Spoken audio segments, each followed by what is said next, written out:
Welcome back everyone. In today's video I want to show you how to defend like a Grandmaster, and I think that it's like one of the things most people are struggling with is defense, since it's probably one of the hardest things in chess in general. If your opponent is the one attacking and you have to find often only moves to keep the game going.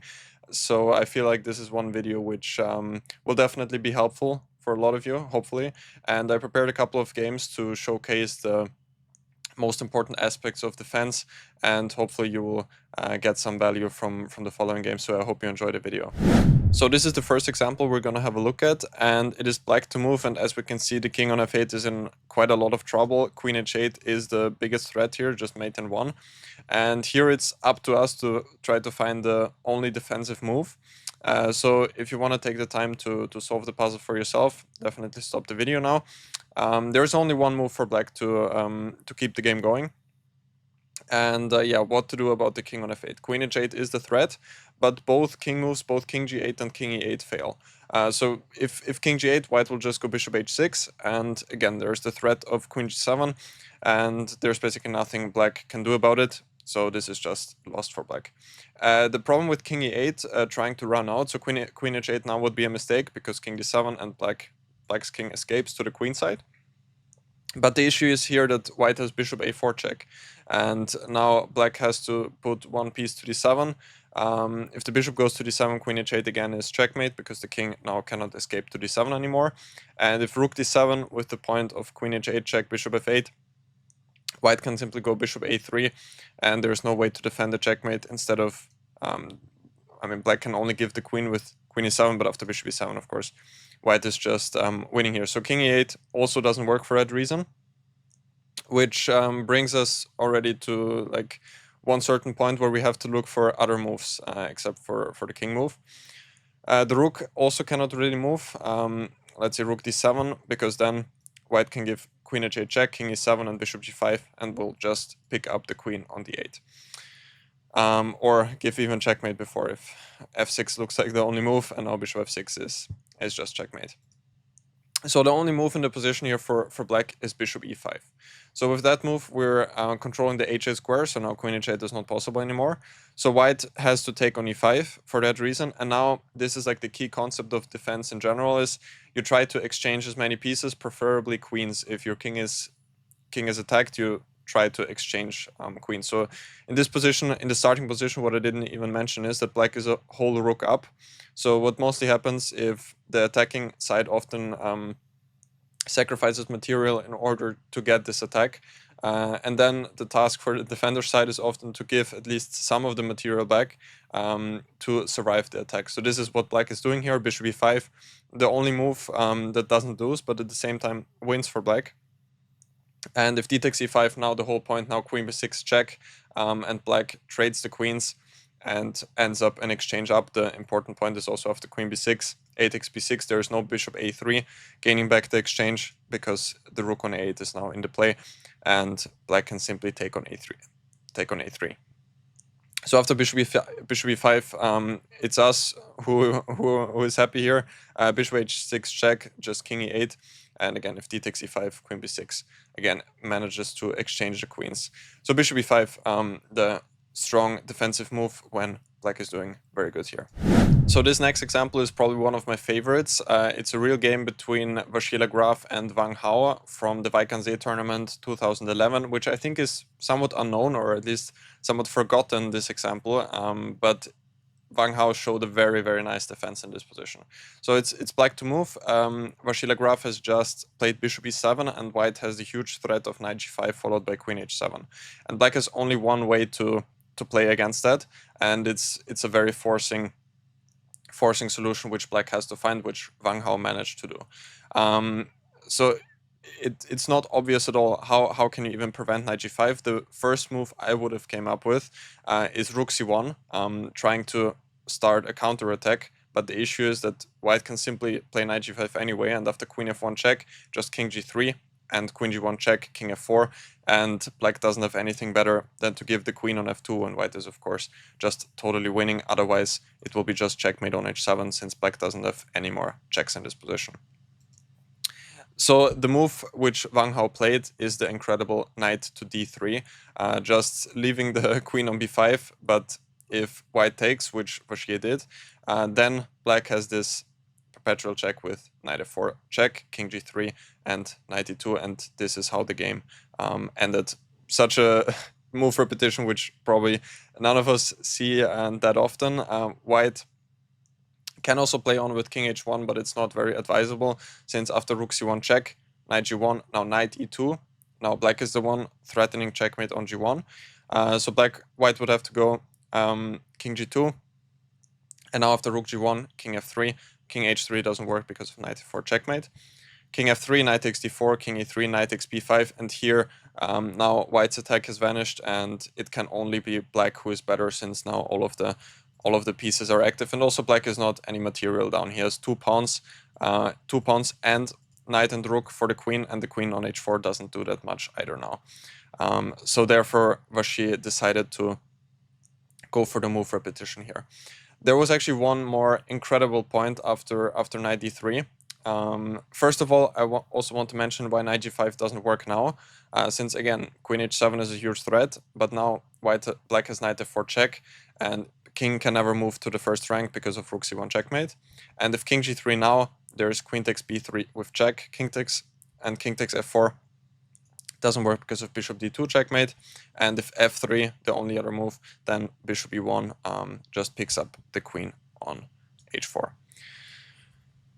So that's why knight g5 doesn't work here. But the incredible point, I think, is what happens after rook takes d3. Because again, the problem here is queen takes d3 doesn't work anymore because now knight g5, and again black doesn't have any more checks, and it will be just queen h7 with checkmate on the next move. So one more task for you, if you want to solve it by yourself, pause the video here. There's actually not many more moves than queen takes d3 to consider. Black has to do something before taking on d3, so an intermediate move, which is g5. And the idea is just very beautiful, I think, because black wants to open up this diagonal. If white takes on g5 now, queen takes d3, and black is suddenly winning because the pawn on g6 is not there anymore, which is of course very good for black because now there is no more queen h7 with checkmate. So after g5, white is still okay, but has to find rook c3. And after g takes h4, rook takes c8, the position is just a total mess. After king h7, bishop h4, this is the line which the computer gave. Again, bishop g5 was the only move, and the bishop drops back to e3 when white has some ideas with knight g5. After f6, I concluded my investigation here with the evaluation of unclear. The computer gave some moves like h4, h5, and position is objectively still around balanced. But yeah, knight d3 is the only way to keep the game going for black, and that was a very nice spot by Wang Hao, and I think a nice defensive idea to remember as well. With the next example, I want to show you more the concept of elimination, since I think this is a concept which is very often useful when it comes to defending. So in this position, white has just played knight to h5, and we see that the bishop on a2 is somewhat trapped, and the bishop on g7 is the only piece that still keeps white from picking up the bishop on a2 with king b2 followed by king takes a2. So from that perspective, it should become clear that black cannot afford to give up the bishop on g7, since white would on the next move just take and then go king b2 followed by king takes a2. So once we understood that, we will also understand that we have to move the bishop. But the only question is, where do we move it along this diagonal? There are 1, 2, 3, and 4 possible squares. But you need to figure out what is the best one. In some cases, both or even many options work, but in some cases only one option works. So let's go through the different moves. Bishop e5, I would say looks logical, or bishop h8 is probably the most logical first, because in the center of the board the bishop is somewhat loose, and on a1 it does also look pretty strange as well. So bishop h8 is usually the retreating square with the fianchettoed bishop, but the issue now is white goes bishop h6, rook fd8, and after he takes on c6, takes on d8, he has rook e1, and now the important idea is that white wants to pick up the bishop on a2 with rook e4 followed by rook a4. This is the key idea, and if black tries to break free the bishop with a4. Now if b takes a4, black would be happy because the bishop on a2 is no longer trapped. But the problem here is that white goes rook e4 anyway, and black cannot take on b3 because there is rook g4 check, when black has to play bishop g7, giving up the bishop, and is therefore just lost. So this is the issue with bishop h8. So at the end of the variation, there are always these rook g4 ideas when black has to give the bishop. So therefore bishop h8 doesn't work. What about bishop e5? Again, bishop h6 is coming, rook fd8, and after taking on c6, rook e1, first of all, gains a tempo on the bishop, and the same happens now after bishop c3, again, rook e4, and now black is not even in time to get a4, and therefore will just lose because rook a4 will come on the next move. After bishop d4, that's also, here the issue is just that the bishop on d4 will be hanging. After bishop g5, white is threatening to take on c6 when the bishop on d4 is hanging, and also the pawn on e7 hanging. So that's also not working here. So that brings us to the only other move to consider, which is bishop a1, which is also at the same time the correct move. And the thing with this move is it's probably the one you consider last, because this piece constellation you don't see that often, and usually also the bishop on a1 is now somewhat at risk of getting trapped with c3 in some cases. But here it's the only move, because in the center of the board the bishop is not doing well, and on h8 it's also not great, because the king then on g8 is even weaker. So bishop a1. Now what happens if white does the same like we saw before? So bishop h6, rook fd8, and after bishop takes e6, b takes e6, now rook takes d8, rook takes d8, rook e1. This is what we saw. And now the point is black is fine after a4, because rook e4 doesn't threaten rook g4 anymore, because the king can go to h8, and here black could just take on b3 or even go a3, when the pawn on a3 would probably be more of a good thing for black. Also bishop e2 is already a mating threat here. So here after a4, it's definitely white who has to be careful not to become worse or even lose the game.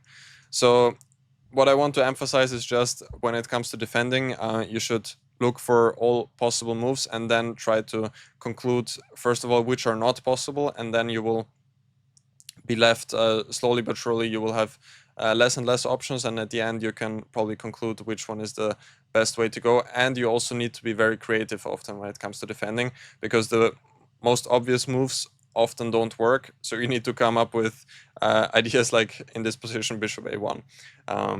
So a pretty nice exercise for training these abilities. First of all, creativity, and second of all, this principle of elimination. Lastly, I want to mention that at least from my experience, it can be quite useful to train this ability of defending by solving certain endgame studies. Very often in endgame studies, when the white side, the side which is to move on the first move, is looking for a draw, then often you have to look for very hard defensive ideas. So this has helped me personally a lot to improve my defense as well, and I would really recommend to do that if you're trying to look for certain ways to improve your defense in chess. So this study I picked out specifically because I think it shows how valuable these endgame studies can be when it comes to defending. And it's composed by Dvoretsky in the year 1895, at least according to my database, which has been already quite a long time, if you think about it. And it is white to move here. And the issue here is that the pawn on g2 is pretty close to promoting, and rook g5 doesn't work because black can just take the rook on g5. So what can white do here? If white takes on d2, black will just take a queen, and this queen versus rook is a technical win for black. Rook g5, as I've already mentioned, doesn't work because black can take, and that leaves us again with a certain amount of checks. Rook d8 is one of them, rook f5 is the other one. If rook d8 check, black can just move the king f7 or king g7, and if the checks continue, black will just run here, and at some point the checks will stop here, king e4, And now again, rook g5 doesn't work. And if rook takes c2, again, we have g1 with queen, and black is winning. So that leaves us with rook f5. What happens after rook f5 check? What you might already have seen, what is often a key idea in these studies, since they have quite a beautiful point, is that there are some tricky ways to achieve the draw. So the king can either move on the e file or on the g file. If the king moves on the g file, the first trick already is there, which is king h3, forcing black to promote. If black takes a queen, then rook g5 is the whole point. And however black takes, if he takes with the bishop, it's stalemate. And if he takes with the queen as well, it's stalemate. It's stalemate as well here. If black takes a rook, now rook g5 doesn't work because now black takes with the rook, and it's not stalemate since there's king h4. But rook and bishop against rook is also a technical draw for the defending side. So what happens if black goes to the e file? Because now the same idea doesn't work, because after king h3, now g1, and rook g5 doesn't happen with check, so therefore black can just ignore this and move the queen somewhere. Now the point is rook e5 check. And if the king moves to d6, then rook e1 is the whole point. And now if black takes the bishop, takes the rook, then king h3. So again, we have the same motive. And the funny thing is, if black promotes to a heavy piece now, so to a rook or to a queen, it's both a stalemate. And if black promotes to a bishop, it's just a draw, because two bishops from the same color. You don't see that pretty often, because usually black doesn't promote to a bishop, especially if it's on the same color as the one he already has. So this is just a draw because black doesn't have any light square pieces to actually checkmate the king. And the last important point is, if black takes a knight on g1, then king g2, knight e2 is forced, and now king f1, white will win one of the pieces, and therefore it's a draw. What I didn't mention in the start was that if white goes rook g5 right away, could also be considered. So now black has to take the rook, and after king h3, now again, if black takes a bishop, a rook, or a queen, it would be a draw, because rook and queen would be stalemate. But now black can take the knight, and now white doesn't have the same idea with trapping the piece or having this double attack, because the bishop was on g5, and therefore it is lost for white, because bishop and knight are a win for black. So I just wanted to emphasize this last thing, that if you want to improve your defensive skills, I would highly recommend you to look into some endgame studies. There are certain books out there. I recently purchased the recent book from Oleg Pervakov, who I think has 2 study books. The first one he made with Mark Dvoretsky, who unfortunately now passed away recently. So I would definitely urge you to look into that. There's also one Aagaard book, which has been released pretty recently. He did it together with, I think, a Danish study composer, which has, I think, around 1,000 endgame studies. So I was personally, as you might know, always a big fan of reading these chess books and just solving the puzzles in there. I'll put a link into the books in the description for you, so you can check it out. And yeah, I hope you enjoyed today's video. I think we looked at a couple of very interesting examples. And if you did enjoy it, don't forget to hit the like and subscribe, and let me know in the comments what you think about this Play Like a Grandmaster series. And until then, thank you guys for watching, and see you next time.